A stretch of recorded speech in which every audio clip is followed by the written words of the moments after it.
कर्म कब और कैसे लौट कर आता है जानते हो पुत्र? क्या तुमने कभी सोचा है कि कुछ लोग दूसरों के साथ बुरा करते हैं फिर भी कुछ समय तक सुखी दिखाई देते हैं, और कुछ अच्छे लोग बिना कारण दुख झेलते रहते हैं? क्या सचमुच कर्म का फल नहीं मिलता, या फिर उसका समय अलग होता है? अगले 2 मिनट ध्यान से सुनो, क्योंकि इस प्रश्न का उत्तर तुम्हारे जीवन की सोच बदल सकता है।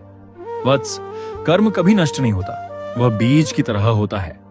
जिस दिन तुम उसे बोते हो उसी दिन फल नहीं मिलता, उसे समय चाहिए।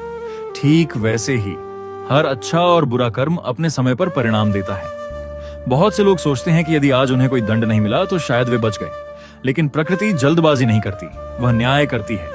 कभी परिस्थितियों के रूप में, कभी रिश्तों के रूप में, और कभी अपने ही मन की बेचैनी के रूप में कर्म लौट कर आता है। यदि तुम किसी का दिल दुखाते हो, किसी का विश्वास तोड़ते हो, या किसी के साथ छल करते हो, तो यह मत समझना कि बात वहीं समाप्त हो गई।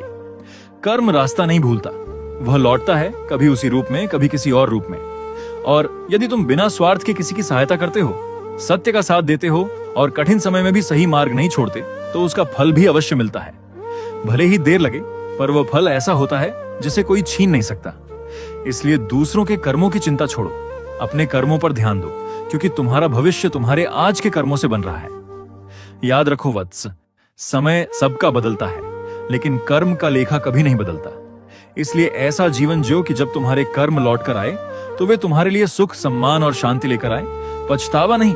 यदि यह संदेश तुम्हारे हृदय को छू गया हो तो इसे उन लोगों तक भी पहुंचाओ जिन्हें इसकी आवश्यकता है।